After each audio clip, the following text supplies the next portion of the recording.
So, I thought about making a shorter video on this, but it doesn't look like that's going to be possible. There's too much information here that I have to get through. I found this book, For Your Eyes Only by Ian Fleming. It's a collection of short stories and stuff like that. And one of the stories I want to really focus on is Quantum of Solace. I started with that one simply because I thought it was going to be something like the movie for James Bond. So, yeah, we'll get into it. Right, so reading a story like this really kind of like surprised me because I used to be quite a bit of a heavy reader way back in the day. Like I haven't read seriously for about 2 years, and I thought I'd get back into it. I haven't really come across a, a book that has so many, I don't know how you would say, calling cards of what you would find in the manosphere.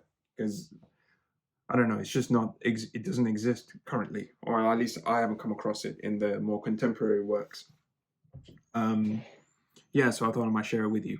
A lot of the times I've wondered what are good fiction books for people who have gone through like the whole manosphere kind of information and just can't really watch or read things in the same way. Not saying that I'm like, what do you call it, an expert on it, but definitely I can see things now that are a bit, a bit too wokey or a bit too heavy-handed, like they're trying to push a certain narrative in the books or in the films. I think a clear example of that would be all the new Marvel films and stuff like that. So yeah, so I will get to the other stories in this short story collection at a later date, but we'll focus on Quantum of Solace right now. Um, so Bond has just completed a mission. He's in Nassau, and he's currently going to like a little event, like a little party or whatever. And there, he's quite bored out of his mind because it's quite boring for him because of the kind of life he usually leads. So the governor of Nassau notices this and tells him a story, so that at least he'll be entertained, right? In this story is where the key factors are. So it's about two people, one of who the governor knew personally. His name, even though it's not his real name, like it matters because it's a story, is Philip Masters, right? And the best way I can describe him is that if you took the literal definition of the word incel, that's what he is. Like before they got all like before the word got associated with, terrorism and all of that stuff. Philip Masters essentially came from a wealthy background, but he had no affection from his mum or from his dad. They got divorced and they pretty much didn't give him anything. The only place where he got any kind of good emotional interaction was in Nigeria amongst the people, where he was stationed at the beginning of his work.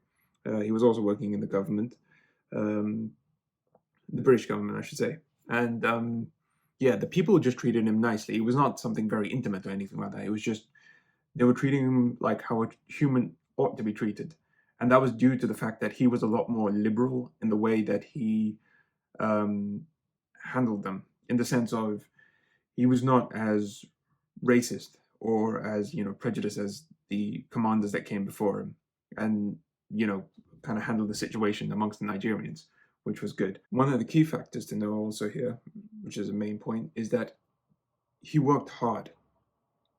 From school, he went to Oxford, and from there, his trajectory was was just an uphill thing. It was just that was the only way it was going for him. He never had any luck with women, though. He was because of his upbringing, he didn't know how to interact with people in general. So women were pretty much out of the equation for him entirely, and because of that, because of how long it had been for him, like because he had no contact with a woman at all, it sort of just kind of faded away from his like thought process. Oh, that's what the story describes. It's like all of these things are just set up for the biggest disaster for him, unfortunately. Like that's how you can at least read this. Like where this is going to end up from the way the story is set up for this character. Now fast forward a little bit. He gets sent to Nassau to work under the governor who's telling the story to Bond, The governor's not even given a name as well, just to let you know. That's why I'm referring him to as the governor. There, this all happened in the space of a year. This entire like short story. There, he on the flight on he takes like a lot of flights back and forth, and one of the flights he meets a air hostess called Rhoda. I'm not gonna try and pronounce her last name. I think it's like Llewellyn or something. She's Welsh, and he gets smitten like completely. It's like every incel ever. He starts like the not incel. I should just say he's just sort of like a the term I think a lot of people use is Jeffrey or something. He's very sweaty. His heart is going out of control and everything, and he got he just got taken up with her. The way she used to like fuss over all just fuss over him in a way on the flight, just on him wanting to take care of him and stuff like that. Because I think well, the way it was portrayed as Rhoda knew what she was doing because once they were talking, she got the information from him of what his life of what the job he does, and in her head she imagined something a lot more extravagant, like all these flights everywhere, meeting the governors and going for balls and stuff like that. So she got taken up with the idea of him, which is goes to show you something. And then the next thing is that because of how much Rhoda was fussing over Philip, it kind of gave like a very maternal like feeling, like he got nurtured in a way which Philip hadn't felt before.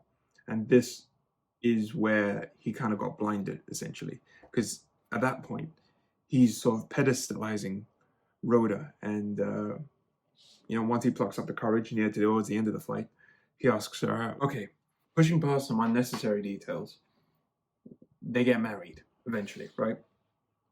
It's very quickly. Very quickly. You can't really say eventually. Um, Essentially, what happens is uh, it starts off good, but then over time, because of the way what do you call it? Because of the way Philip is fussing over her, she kind of gets bored with him. So she stops being, she stops taking care of the house. She stops cooking because she doesn't do anything else. She quit her job as an airline hostess, and she's just living with Philip now the entire time. So she stops doing all the like, domestic chores and stuff like that that a girl at the time would do. And it didn't matter to Philip because in his head she could do no wrong. So he would do the cooking, he would do the cleaning, he would tidy everything up, make sure everything was sorted. It didn't matter to him because he was so starved for any kind of human like interaction and emotion that he didn't want to let this go. So he was doing his level best to kind of keep it afloat. So yeah, funnily enough, I'm sure if you've read in the manosphere and stuff like that, this is like the worst thing to do. Like if you're putting all the effort from one side, it's essentially going to lead to ruin because it looks like you have no other options, and that person that you're doing this with is the only option. I think it goes both. I personally believe it goes both ways for both men and women. I think there should be, you know, both people need to put some effort in, obviously. Right. So I had to turn on the lights because it got dark now. But the inevitable happens, right? One of the inevitable things happen. She could either leave him, or what actually happens is that she finds somebody new while she's still living at home and everything. She goes golfing, and just to pass the time, ends up finding one of the more affluent boys over there and starts having a fling with him. Now, she doesn't even bother to try and hide it. She comes home at all times of the hours, doesn't do anything, lets everybody see her with this new boy in their car, riding around doing whatever. And this, over time, shatters Philip. Not only because the woman he is infatuated with is destroying him on the inside, but also because she's not hiding it. His name is getting dragged through the mud completely. Like it's just horrible to watch, and like it's like even his coworkers are now starting to notice it in his work. He's more aggravated. Things are not getting done properly because his mind is all over the place compared to how he was before as like an elite worker. And he gets sent away like for 5 months to do like some other pieces of work because right now he's just struggling in the position that he's in.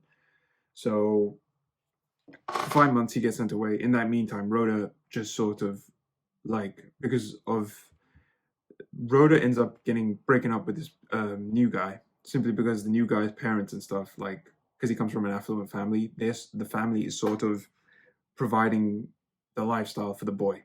So once they threaten him to block all of his accounts and stuff like that, the boy's like, I'm gonna stop seeing you. So that's essentially what happens. And Rhoda's thinking is because she feels as though she's got Philip on a hook, she can just sort of, you know, act her way into his good graces. Like she felt the entire time that she could do whatever she wanted because she was pretty much on a pedestal that Philip had put her on. Okay, so while Philip is away for 5 months, he concocts a plan and he's like, okay, this is how I'm going to take revenge because she gave him no quarter, like in terms of his own feelings. So he's like, screw it, he's going for broke. Comes back, enacts his revenge, and like just completely stonewalls the hell out of Rhoda. Like she can't get through to him at all. He's like completely, anything inside for her is now dead. So he leaves her in a situation where she ends up like in serious amounts of debt. Like he leaves her with nothing and more debt, and then just bounces out of the country back to the UK. And yeah, she she's lost. So she tries to bounce from man to man, but she's unable to. She tries to pick up work, but she can't because everybody, once Philip leaves and they divorce, um, like everybody snubs her pretty much at the end, and then she just suffers through. She tries to get with men, but because she's she's known for the things that she's done, like they just sort of they use her and then then they just give her up. Like they don't keep her. She's just some fun on the side. So at one point, she like after a while of suffering, she's able to get curry favor with some of the people and just like, please, can you get me a ticket to get out of here or get me a new job somewhere? And one of the women like says, okay, I found you a job. You can go to Jamaica or whatever, I think it was. And she gets a job there. Now, here's the important point. While in Jamaica, she meets a Canadian millionaire and then she lives with him for the rest of the time, right? Seemingly happily.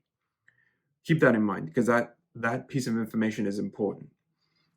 What happens to Philip is that after being broken, after everything that's happened, he never went far. He never went far. He went back to Nigeria because it was the only place where people treated him well. And before that, like before and even after that, like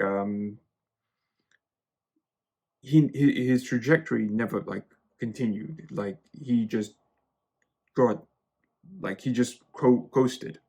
And one of the things Ian Fleming came to point out was one, he couldn't get over what Rhoda did. Number two, the revenge he took scarred him because deep down he was a very genuinely good person. And because of the actions he took, I don't think he was able to reconcile the person he had to become with the person who he is. So that the two main things I want you to take away. Essentially, if you're going to take revenge, which I don't suggest you do, unless it's unless it's something like crazy, like somebody killed your family or something like that, then take revenge. Go for it. Why not? Um, if you are going to take revenge, understand that you are going to become a certain person and make your peace with it and move forward. Don't get stuck like Philip did. And what do you call it? Get stuck like the way he did and not be able to move forward. Like always, it's always working in his head like, oh, I did all of these things. That makes me a bad person. It's like, obviously, you are going to be bad if you're going to take revenge. Like there's no good in your heart.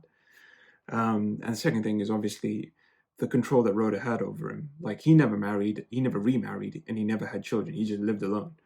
So that showed that Rhoda still had power over him, which is, like if you had like your first breakup and everything, like your first girlfriend like haunts you a little bit, you get a bit on that how do you say it, that fuckboy lifestyle for a little bit, but you should be able to move past it. And I don't think Philip never did. He never matured enough to go past it. So that was That was the thing. That was the main takeaway that I ended up learning. That was very red pilled. Obviously, Ian Fleming did a far better job than I ever did in terms of like explaining the story. But I wanted to just give you the quick rundown. Like this was a very cautionary tale that people in like the manosphere could probably use. And it's a very teachable moment. There's something to be taught here. More of a warning than anything else. Not only in terms of how a relationship could ruin you, but also the actions that you take after it and where your shortfalls could be. Ideally, you should never want to be like Philip in any of the situations. Like he made every mistake leading up to this. And to be fair, you could say that it was because of his parents that led him to be the person that he is, which is unfortunate. When I originally read this book, I was so annoyed with it. And then I had to sit like for 5 minutes and realize what was this book teaching me. And once I figured it out, I was like, oh, this is perfect. Yeah, most of the stories that I learn now, there's not really, or not learn now, most of the stories I read now, like your Games of Thrones, your Robert Jordan's Wheel of Time, they're fun, like stories, like hero stories, some of them. And then, but you don't get to be taught much. You're not taught about people in general. Like even the Harry Potter series, I loved. Lord of the Rings had a bit in it, but yeah, majority of the time, this is I should probably try and go back to the earlier stuff. Like I've been told to read the Russian authors, Dostoevsky, Tolstoy, and stuff like that. But I'll make my way around to it. Yeah. Anyway, that's all I wanted to say. Very red pill story. I am going to read the rest of this, and I'm going to share my thoughts on it because the way Bond is in this book, it's very three-dimensional. It's not as like there's only so much the cinema can show you. Whereas this can actually give you the inner workings of the person's mind, which I think is really cool. And yeah, so I'll catch you guys in the next one.